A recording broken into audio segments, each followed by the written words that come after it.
Taigi, faktai byloja, kad apie 20% moterų ir nuo 5 iki 10% vyrų vaikystėje yra patyrę seksualinę prievartą. Nuo 25 iki 50% visų vaikų nurodo, kad patiria fizinę prievartą. Smurto prieš vaikus pasekmė yra visam gyvenimui sutrikdyta fizinė ir psichinė sveikata. Šitie skaičiai rodo, kad iš tiesų tiek Lietuvoje, tiek ir kitose valstybėse smurto prieš vaikus klausimas yra labai svarbus. Nes mes kalbame ne tik apie tos dienos ar tos savaitės vaiko savijautą, kai jis patyrė smurtą. Mes kalbame apie tai, kad tie emociniai randai, tie sužalojimai, jie gali išlikti ir neretai išlieka visam gyvenimui. Pasekmės vaiko emocinės savijautos, vaiko pasitikėjimo savimi ir kitais žmonėmis iš tiesų yra stipriai pažeisti, jeigu vaikas patiria seksualinę ar fizinę smurtą ar prievartą savo artimoje aplinkoje. Taigi, kad būtų aiškiau, mes iš karto apsibrėžėme, kas tai yra vaikas. Vaikas tai yra žmogus iki 18 metų, išskyrus atvejus, kai įstatymai numato kitaip. Vaiko atstovai pagal įstatymą, tai jo tėvai, įtėviai ar globėjai, rūpintojai ar kiti teisėti vaiko atstovai. Kas yra smurtas prieš vaiką? Tai vaiko patiriamas kito asmens neatsitiktinis veiksmas ar neveikimas, labai svarbu žodžiai, neatsitiktinis, kuris daro tam vaikui fizinį, emocinį ar seksualinį poveikį. Arba tai yra nepriežiūra, sukelianti ar galinti sukelti žalą vaiko raidai, sveikatai ir orumui. Kokios yra smurto formos? Trumpai prisiminkime, nors tikrai nemaža dalis visuomenės žino, kokį smurtą dažniausiai naudoja artimoje aplinkoje gyvenantis vaiko šeimos nariai, vaiko giminaičiai. Emocinis smurtas. Tai kito asmens nuolatinė neigiama nuostata dėl vaiko. Tai nepripažinimas jo individualumo, jo pozityvios socializacijos trikdymas, kuris sukelia arba gali sukelti žalą vaiko fiziniai, psichiniai, socialiniai sveikatai ar raidai. Fizinis smurtas yra žymiai aiškiau ir suprantamiau apibrėžiamas, tai kito asmens veiksmai prieš vaiką, sukeliantis vaikui skausmą ar galintis sukelti sveikatos bei raidos sutrikimų. Seksualinis smurtas – kito asmens veiksmai prieš vaiką, kuriais tas asmuo siekia patirti seksualinį pasitenkinimą arba gauti pelno iš seksualinių ar su jomis susijusių paslaugų ir kurie trikdo ar gali sutrikdyti normalią vaiko raidą ir žaloja ar gali žaloti vaiko asmenybę. Vis dar pusė lūpų kalbama apie nepriežiūrą ir apleistumą, kai kitas asmuo nepakankamai patenkina vaiko pagrindinius fizinius ir dvasinius poreikius, ir tai kelia grėsmę vaiko fiziniai, pažintiniai ar psichosocialiniai raidai. Lietuvos Respublikos civilinis kodeksas labai aiškiai numato pareigą fiziniam ar juridiniam asmeniui, sužinojus apie vaiką, kuris galimai nukentėjo nuo nusikalstamos veikos ir dėl to jam gali reikėti pagalbos, pranešti apie tai policijai, vaikų teisių apsaugos ar kitai kompetentingai institucijai. Taigi visuomenėje kylančios diskusijos apie tai, ar reikia pranešti, mes aiškiai matome, jog šita pareiga yra labai aiškiai apibrėžta mūsų įstatymais, kad kiekvienas iš mūsų sužinojęs apie galimą grėsmę vaiko gyvybei, vaiko sveikatai, vaiko raidai, turėtų pranešti atitinkamoms tarnyboms. Vienas būdas atpažinti, kai mes tiesiogiai matome, kad prieš vaiką yra naudojama fizinė prievarta. Kai vaikas yra mušamas, kai jis yra stumdomas, kai kitokiu būdu yra prieš jį naudojama fizinė jėga. Tačiau tiek specialistai, kurie dirba su vaikais, tiek pažįstami žmonės, ar netgi parkuose, baseinuose, įvairiose vaikų žaidimų kambariuose esantis darbuotojai gali atpažinti vaiką, kuris patyrė smurtą pagal tam tikrus požymius, pagal tam tikrus ženklus. Taigi, kokie yra tie ženklai? Daugybė skirtingų spalvų mėlynių ant vaiko kūno. Rodo, kad yra kelių dienų sumušimai.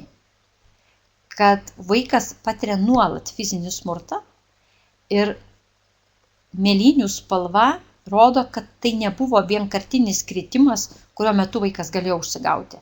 Kad galimai tai yra ne vienu metu atlikti sumušimai ir gali būti, kad tai yra padaryta sąmoningai, neatsitiktinai, o sąmoningai suaugusio ar kito asmens.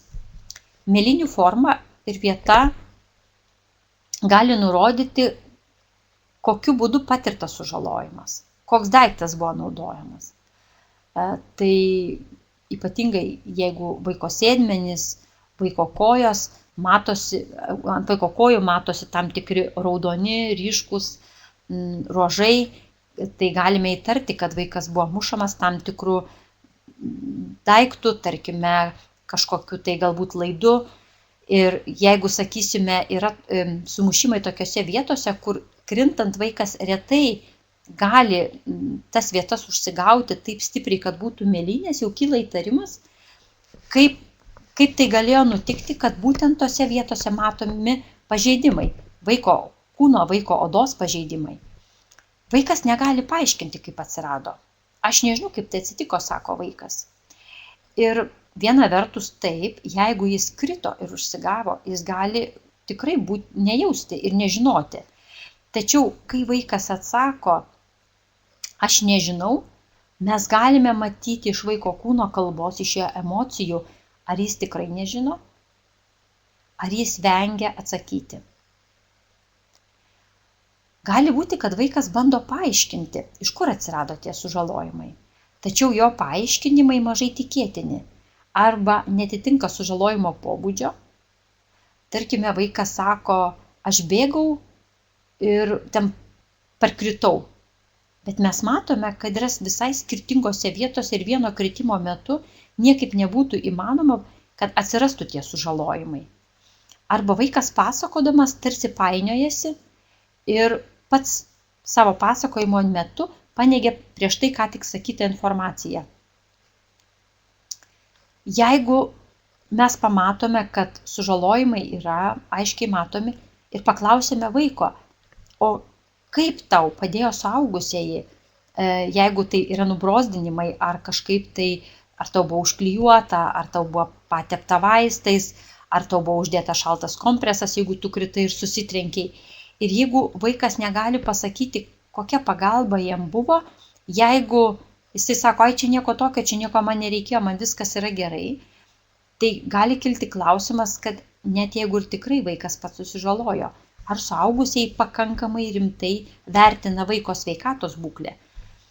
Antra vertus, jeigu vaikas patiria nuolat fizinį smurtą iš suaugusio artimoje aplinkoje, gali būti, kad jis tiesiog tai yra įpratęs prie tų kūno sužalojimų ir tai nebekreipia reikiamo dėmesio ir jis, ir kiti artimoje aplinkoje gyvenantys šeimos nariai. Jeigu pamatėme sužalojimus ant vaiko kūno ir norime pasikalbėti su tėvais, pasikalbame su vaiku ir norime pasikalbėti su tėvais, tėvų elgesys taip pat gali išduoti apie galimą smurtą. Tai jeigu tėvai yra priešiški ir atsisako bendradarbiauti su specialistu, arba jeigu sužeidimų sunkumas netitinka tėvų pasakojimo, kaip tie sužalojimai atsirado, arba detalės pasakojimo nuolat keičiasi, kategoriškai prieštarauja tėvai arba globėjai, įtėviai, kad būtų kreiptas į pagalbos į medikus. Jie sako, kad čia nieko tokio, kad vaikystėje mes visi buvom kažkaip tai kritę ir užsigavę ir kad tai yra ta reakcija į vaiko sužalojimus neadekvati. Ir negali tiesiog tėvai paaiškinti, iš kur atsiranda tie sužalojimai ir ypatingai, jeigu mes matome, kad tai yra ne vienos dienos sužalojimai, kad, kaip minėjau, spalva sužalojimų skiriasi, mėlynė skiriasi, tai tada klausimas, kaip vaikas nuolat krinta, ar čia tikrai vieno kritimo metu galėjo vaikas patirti tiek skirtingų sumušimų. Neretai tėvai pasakoja, kad vaikas susižeidė pats. Arba sako, kad jį sužeidė brolis ar sesuo. Ir jeigu mes kalbamės ir klausime, o kaip tai atsitiko, tai galime numanyti, kad pasakojimas ne visai atitinka tą realią situaciją, kad tokį sužeidimą galėtų atlikti jaunesnis brolis arba sesė, kad iš tikrųjų galėtų būti toks stiprus smūgis. Ir kaip pasakojimas yra nuoseklus, tada mes galime matyti, ar tėvai tikrai nieko neslėpia, ar jie iš tikrųjų sąžiningai sako, kad nieko nežino ir nematė, kad tiesiog vaikai žaidė ir tik vakare pamatė, kad vienas iš vaikų yra su sužalojimais, ar jie bando kažką slėpti. Tėvai, kurie smurtauja prieš vaikus, jie linkę keisti gydančius gydytojus, linkę keisti gydymo įstaigas, nes jeigu ne vieną kartą gydytojas apžiūrėdamas vaiką dėl tam tikrų susirgimų ar negalavimų vis matys, kad yra tam tikri ženklai, jog vaikas galimai patyrė fizinį smurtą, tai gydytojai gali kilti įtarimas, jis gali pranešti tarnyboms arba imti klausinėti tėvų, todėl tėvai linkę keisti gydytojus arba gydymo įstaigas. Jeigu tėvai vengia kalbėti ir jų pasakojimas apie galimus vaiko sužalojimus yra tik keliais žodžiais, labai trumpas, nėra jokių smulkių detalių, negali atsiminti, kada jie pastebėjo tas mėlynės ar sužalojimus, jie negali pasakyti, kaip dažnai tai pasikartoja, ar vaikas skundėsi, ar jam skaudėjo, ką jie darė, kai vaikas pasiskundė, kad užsigavo, tai gali kilti įtarimas, kad tėvai vengia kalbėti apie tai, kas atsitiko ir ko gero jie patys slepia tam tikrą nusikalstamą elgesį. Vaiko elgesys, jeigu vaikas patiria suaugusiųjų fizinį smurtą, gali būti pasikeitęs ir mes galime, matydami tuos pasikeitimus, daryti prielaidas, kad galbūt vaikas yra skriaudžiamas. Tai vaikas ima bijoti suaugusių žmonių. Jis išsigąsta, kai šalia kažkas pradeda verkti.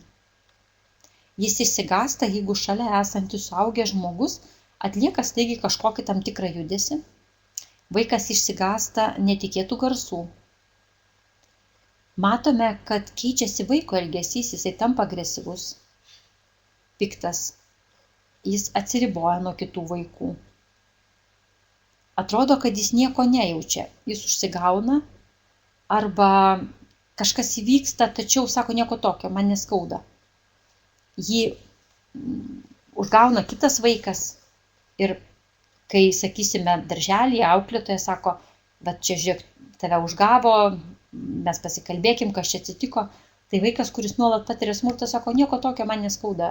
Nors darželio auklėtoja aiškiai matė, kad smūgis ar pastumimo metu vaikas krito ir tikrai galėjo skaudžiai užsigauti. Vaikas gali būti baimingai paklusnus ir vos tik išgirsta kažkokį nurodymą ar suaugusiojų išsakytą pageidavimą kažką padaryti, vaikas nedelsiant imasi tai daryti. Arba atvirkščiai vaikas gali būti labai pasyvus, nuolat laikytis nuošalyje, kad tik neužkliūtų niekam, kad jis nepatirtų kažkokio smūgio iš suaugusiai, kas panašu gali būti jo artimoje aplinkoje. Toks vaikas paprastai pats ir nerodo iniciatyvos, nes jis bijo suklysti, jis bijo, kad neįtiks suaugusiam ir todėl pats gali dėl to nukentėti. Vaikas bijo tėvų arba bijo eiti namo. Ir jeigu vaikas sako, kad iš darželio ar mokyklos aš nenoriu eiti namo, čia labai svarbu yra specialistams pasikalbėti, o ko tu bijai, o kas blogo tau namuose gali nutikti. Mes turime žinoti labai svarbų dalyką, kai kalbame su vaikais, kad mes jokių būdų netliekame vaiko apklausos. Mes arba pamatome, arba išgirstame kažkokius signalus ir tiesiog paprašome vaiko papasakoti. Tačiau neklausinėjame vaiko jokių smulkių detalių apie tai, kas galbūt atsitiko.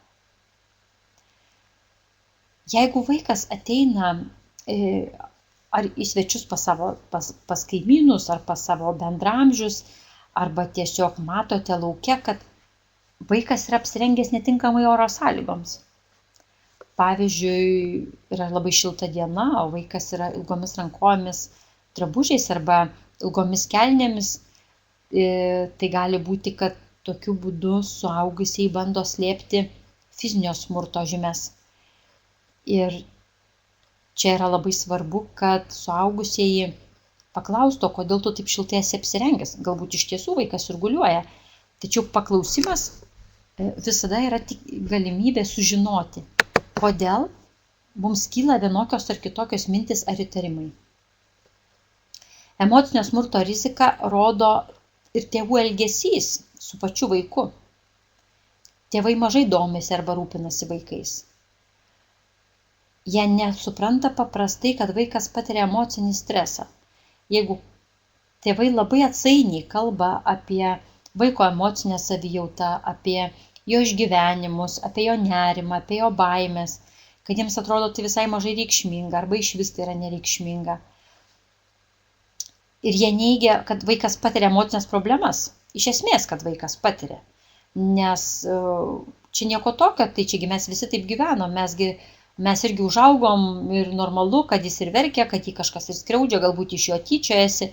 Tai visa tai praeis, jis sustiprės, jis turi apsiginti pats arba kaltina patį vaiką ir jį pastoviai menkina ir kritikuoja ar naudoja jį prieš jį žeminančius išsireiškimus įvairius, kad tu esi beviltiškas, tu esi niekam tikęs. Tai aišku yra ir emocinis smurtas, bet antra vertus, tai tėvai, kurie savo kalba, savo vertinimais žemina ir menkina vaiką, gali būti, kad naudot galėtų ir fizinį smurtą prieš vaiką. Taigi, tėvų, suaugusiųjų požiūris į vaiką atsispindi ne tik veiksmuose, bet ir kalbose. Ir jeigu pareina vaikas namo ir jisai sako, kad patyrė vienokius ar kitokius sunkumus, o iš tėvų išgirsta tik tai, kad pats kaltas, turbūt pats prisiprašei, kad jeigu iš jo tyčiasi, tai apsigink, o jeigu nesugebė apsiginti, tai tada taip ir bus tau visą gyvenimą. Tai pirmiausia, vaikas jaučiasi nesaugus ir jis nelabai gali pasitikėti, kad tėvai gali būti atrama jam. Antra vertus, tėvų požiūris į vaiką atsiskleidžia būtent per tokius pasisakymus. Ir ne tik į patį vaiką, bet ir į jų kaip tėvų pareigą padėti vaikui užjausti ir suprasti. Gali būti, kad tėvai, kurie naudoja fizinį smurtą, jie reikalauja iš vaiko per daug dėmesio ir supratimo savo ir per didelių pasiekimų mokslos ar kitoje veikloje. Gali tėvams atrodyti, kad labai griežtas auklėjimas, labai griežtos ir aiškios bausmės gali išugdyti vaiką atsakingu, kad gali išugdyti vaiką labai darbščiu, kuris gyvenime daug labai pasieks. Tačiau nepagristai aukšti reikalavimai, vaiko atžvilgių kritika, kad jis neįgyventino tų reikalavimų, kad jis nepateisino tų tėvų lūkesčių, gali būti priežastimi vaiko žemo savęs vertinimo.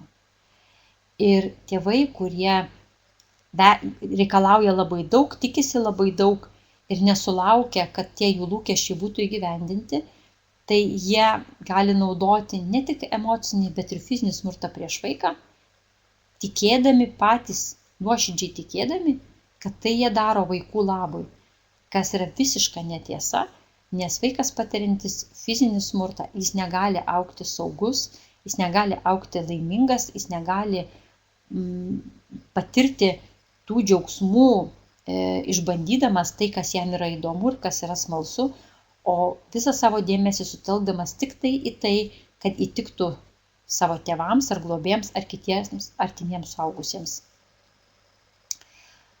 Tėvai kartais mokykloje ar darželyje, kalbėdamėsi su specialistais, su darbuotojais, sako, kad jeigu vaikas neklauso, tai jūs paklupdykit jį į kampą arba uždarykit į kambarį vieną, tegul jisai pasėdi, arba kažkokius kitus patarimus duoda, kurie yra susiję su labai griežtomis bausmėmis. Ir tėvai, nurodydami specialistams, kad taip reikia elgtis, tarsi sako, kad mes naudojame bet kokias priemonės ir būdus auklėjant vaiką ir ypač, kai jis nepaklūsta mums. Griežtų bausmių, tokių kaip vaiko atskirimas arba, tarkime, tokia netgi drastiškas būdas uždaryti tamsiame kambarėlyje kažkokiame, tai tamsioje patalpoje, arba jeigu jisai nuskriaudė kitą vaiką, pasakykite, jeigu tas vaikas jam trenkė atgal, kad jisai suprastų, kaip jam skaudėjo, tai rodo taip pat tėvų požiūrį į fizinį smurtą ir į vaikų auklėjimą. Tėvai galimai, naudojantis fizinį smurtą, nesupranta ir kategoriškai riboja vaiko poreikius ir bendravimą su kitais. Ir viena vertus tai gali būti labai griežto auklėjimo pasekmė, antra vertus yra baimė, kad vaikas nepasakotų kitiems, savo bendramžiams arba jų tėvams, jų šeimos nariams apie tai, kad jis patiria fizinį smurtą. Ir šitos labai griežtos taisyklės ir nerimas, kad kažkas gali tai sužinoti, verčia tėvus stengtis atriboti vaikus nuo bendravimo su bendramžiais. Ir antra vertus, jie tarsi tėvai nesugeba išgirsti vaiko poreikio, nesugeba įsijausti į vaiko poreikius. Ir tokiu būdu mes galime matyti, kad tarp tėvų ir vaikų galimai nėra emocinio ryšio, nes tėvai turi savo supratimą apie tai, kas jų vaikui yra geriausia, jie šventai tuo tiki ir neretai tenka išgirsti, kad tėvams atrodo, kad kartais panaudotas fizinis smurtas prieš vaiką yra tikrai nieko nekenksmingas, o atvirkščiai ateityje vaikas man padėkos už tai, sako tėvai, naudojantis fizinį smurtą prieš savo vaiką. Šeimos, kuriuose yra didesnė rizika patirti vaikui yra emocinį smurtą, tai yra tokios, kur yra dažni labai tėvų tarpusavio konfliktai, kur auga daugiau mažų arba negalią turinčių vaikų. Tėvai neturi darbo, piktnaudžiauja alkoholiu, serga psichikos ligomis ar patys yra patyrę smurtą. Tėvai yra labai jauni ir stokoja tėvystės įgūdžių ir supratimo apie vaiko vystymas ir auklėjimą.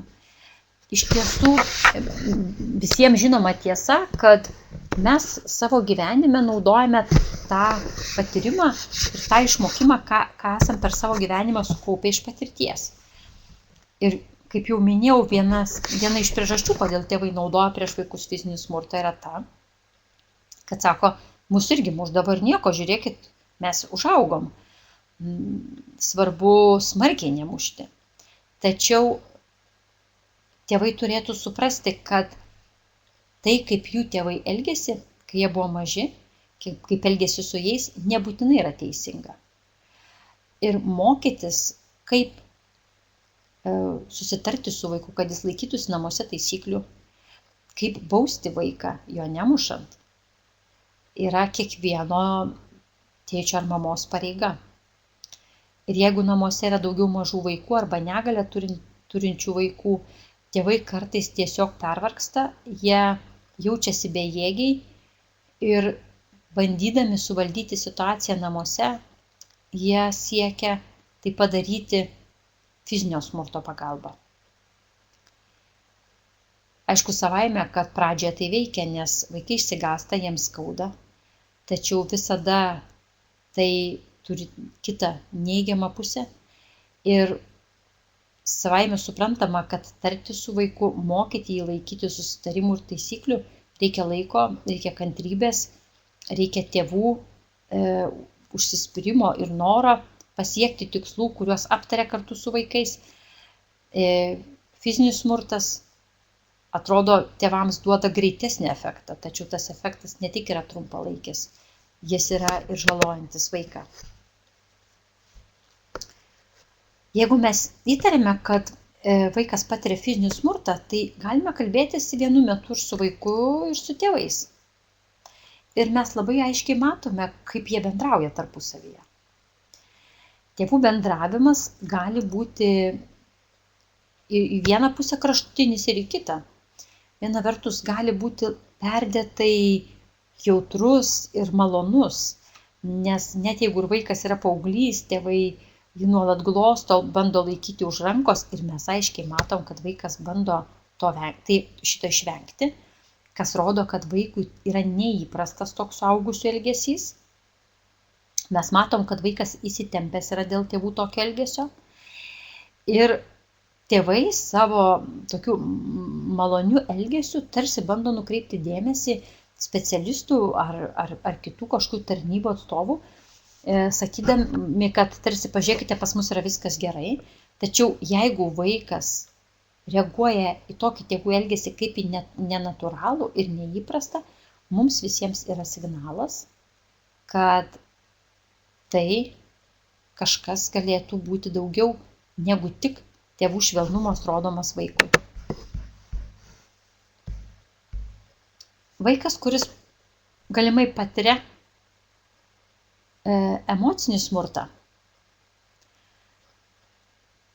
o tai yra nuolat ir sistemingai, sąmoningai suaugusiųjų atliekami tam tikri veiksmai prieš vaiką, prieš nepilnametį, tai mes galime pastebėti, kokią žalą tai padaro vaikui, stebėdami vaiko elgseną.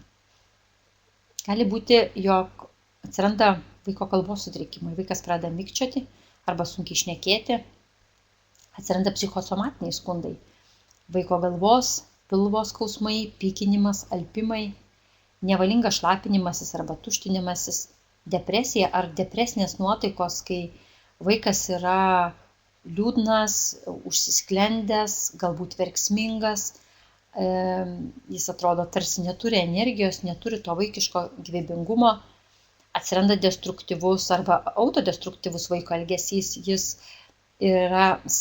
siekia savo elgesiu tarsi parodyti, kad jis nesilaiko čia jokių taisyklių, kad jis yra nesaugus. Vaiko elgesys, destruktyvus ar autodestruktyvus vaiko elgesys rodo apie jo nesaugumą. Vaikas nepasitikė savimi, jisai save vertina labai žemai ir linkęs atsitraukti, linkęs atsiriboti, linkęs nebūti vaikų grupėje, daugiau būti vienas ir atsiskyręs. Emociškai žalojamas vaikas yra perdėtai nuolankus suaugusiems, nes girdėdamas žeminančius pasisakymus savo atžvilgiu vaikas labai tikisi pagyrimų, kurie yra būtini vaiko savivertės ugdymui, patvirtinimui, kad tu esi svarbus ir jis nuolat stengiasi tarsi atspėti visus suaugusių norus ir lūkesčius tam, kad galėtų sulaukti pripažinimo ir vertinimo. Vaikas gali būti pasyvus ir išvis nerodyti jokios iniciatyvos, jis gali imti meluoti. Norėdamas įtikti suaugusiems, jis gali imti meluoti. Tėvai sako, kuria įvairias nebūtas istorijas, mes nesuprantame kodėl. Tai vaikas tokio elgesio turi savo tikslų ir jis jų siekia. Ir vaikas ne pagal amžių gali atrodyti rimtas, suaugęs arba atvirkščiai vadinamasis regresas, kai vaikas ne pagal amžių yra vaikiškas, jis kalba sąmoningai, tokiu paplonintu balsu, jis elgiasi pagal tai, kas netitinka jo amžiaus ir jo raidos, kad yra sąmoningas noras, tarsi sąmoningai rodomas noras būti mažesniu, negu kad aš esu iš tikrųjų ir taip siekti saugumo ir pripažinimo iš suaugusiųjų ir tai atspindi tai, kad jis galimai patiria galbūt ir emocinį smurtą, o galbūt ir fizinį smurtą.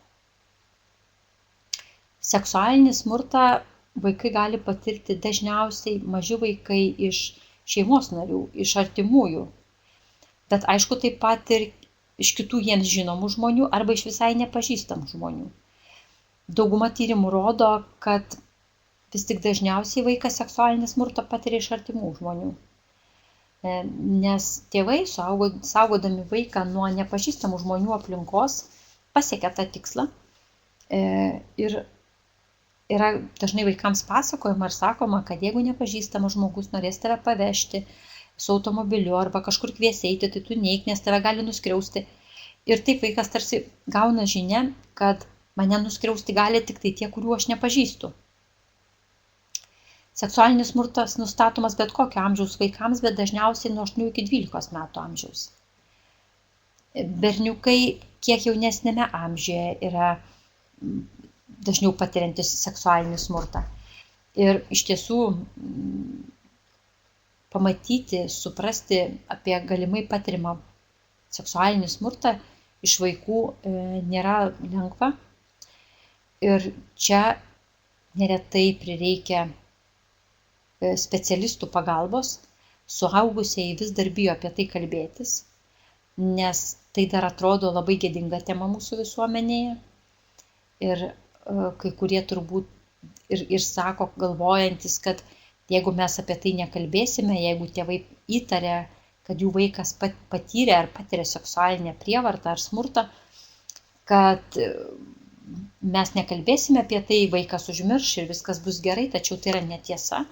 Pirma, kad tie žmonės, kurie smurtauja, seksualiai smurtauja prieš vaikus, privalo būti nubausti pagal įstatymą. Antra dalis, kad tie vaikai turi gauti specialistų pagalbą, kad pasekmės ateityje šitos patirtos prievartos būtų kiek įmanoma mažesnės. Vaikai dažnai nekalba apie seksualinį smurtą. Jeigu apie fizinį smurtą vaikas dar galėtų gana ir drąsokai pasakyti, kad ten tėtis su diržu man uždavė, nes aš jo neklausiau, arba ten nuskriaudžiau brolį arba sesę, tai apie seksualinį smurtą vaikai kalba labai mažai. Jie nekalba, nes jiems atrodo, kad niekas to nepatikės. Jie jaučiasi kalti dėl to, kas vyksta su jais arba vyko, ir jie bijo būti nubausti. Neretai prievartautojai grasina vaikui ir sako, jeigu tu kam nors papasakosi, tai atsitiks tada tas ir tas blogo tau arba tavo tėvams. Ir taip vaikas yra įbaugintas. Maža to, vaikams yra gėda apie tai kalbėti. Jeigu žmogus, iš kurio vaikas patiria seksualinį smurtą ir prievartą, yra jam ypatingai artimas žmogus, tai gali būti, kad jis yra vaikui pasakęs, kad jeigu tu kam nors papasakosi, tai mane uždarysi kalėjimo, ar tu norėtum, kad aš būčiau kalėjime, tai vaikas turbūt dažniausiai atsakytų, kad nenorėčiau. Tai gali būti, kad jis nekalba dėl to, kad bijo, kad prievartautojas nukentės. Vaikas bijo, kad iš jo juoksis. Gali būti, kad jis tiesiog nežino, kam galėtų pasipasakoti.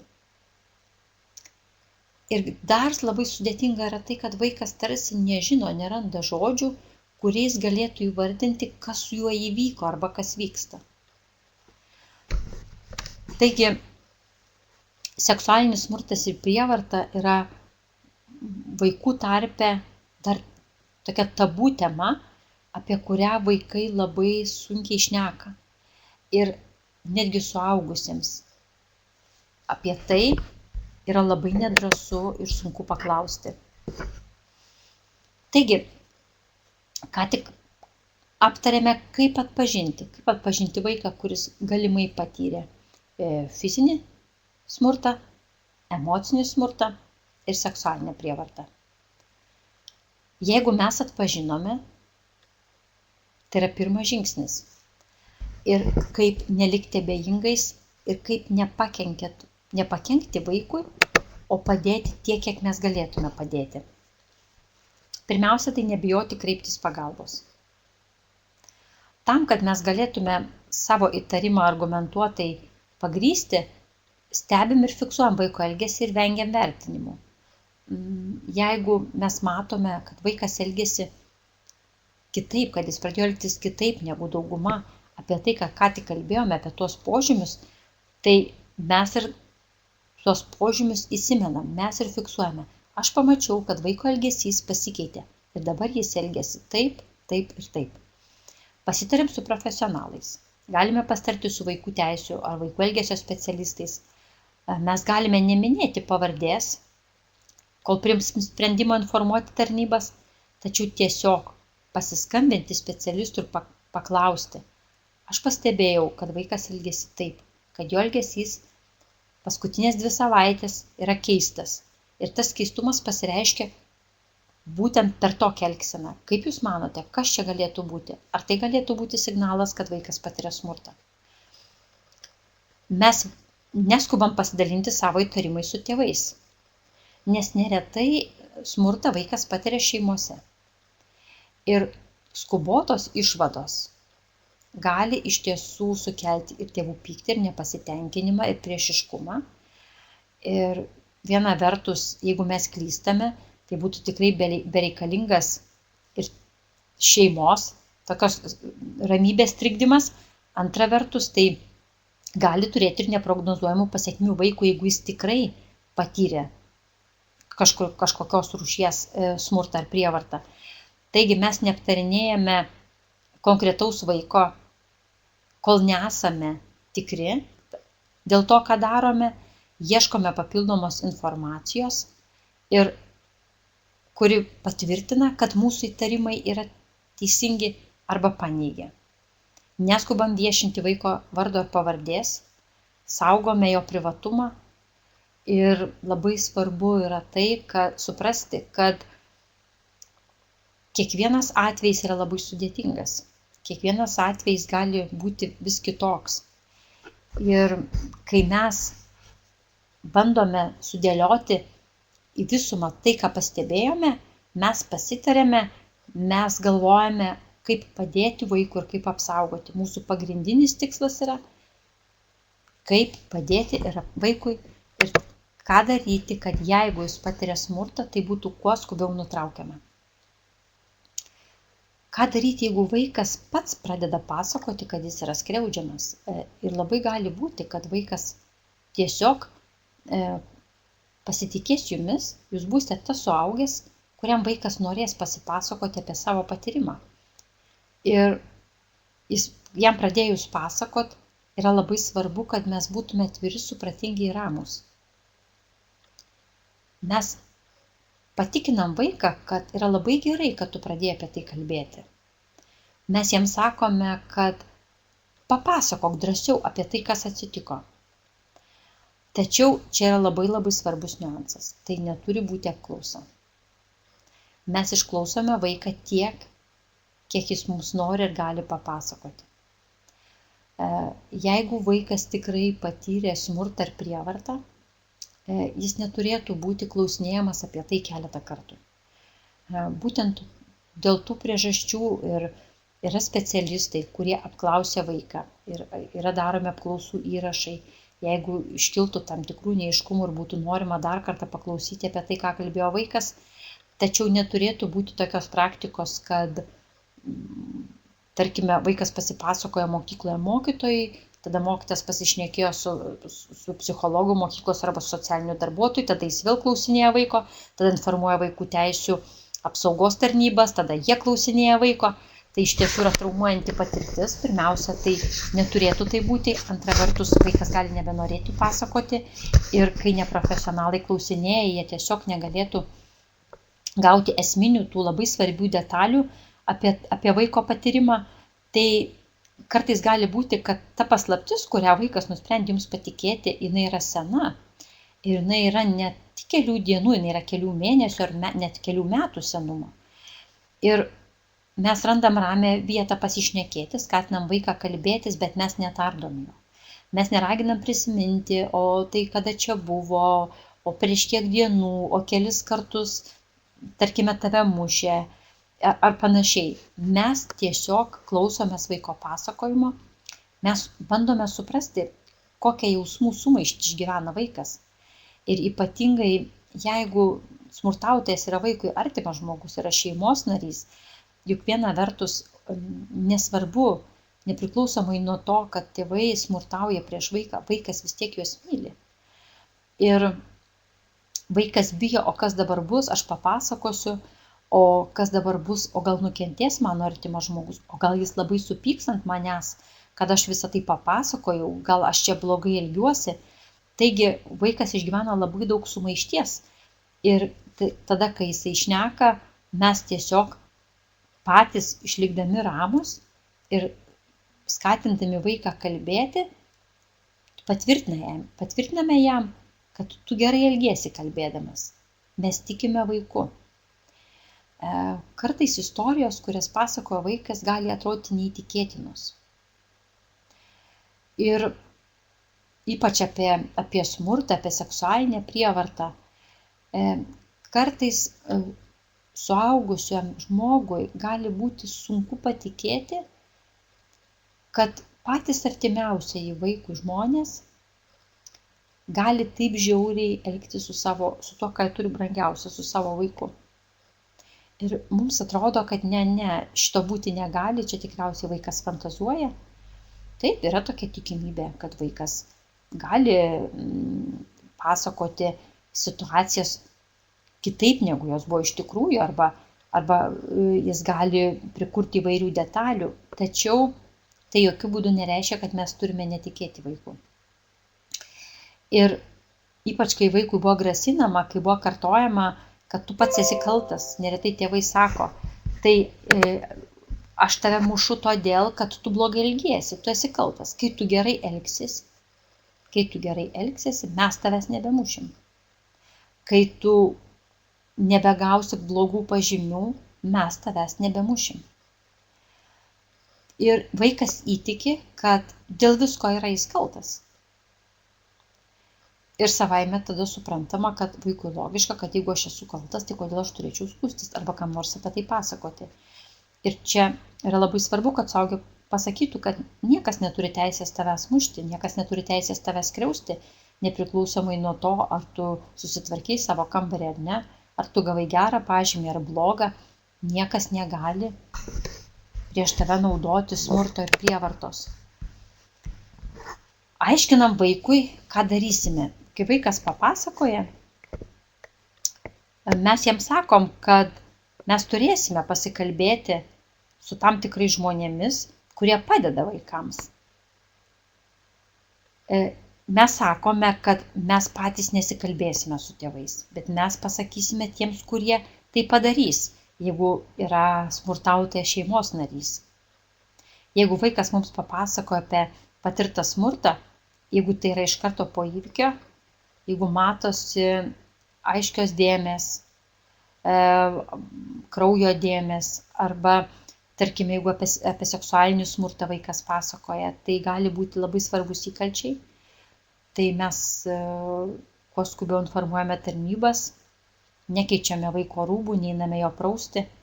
Ypatingai, jeigu, tarkime, gatvėje pamatėte vaiką, kuris verkia, arba matote, kad yra labai išsigandęs ir pradeda įkalbėti ir iš vaiko išvaizdos įtarėte, kad jis galėjo patirti tam tikros rūšies smurtą, jūs nesimate jokių kitų veiksmų, kaip tik pasikalbate su vaiku, jį nuraminate ir informuojate tarnybas, kurios pasirūpins vaiko saugumu. Labai svarbu yra atskirti du dalykus.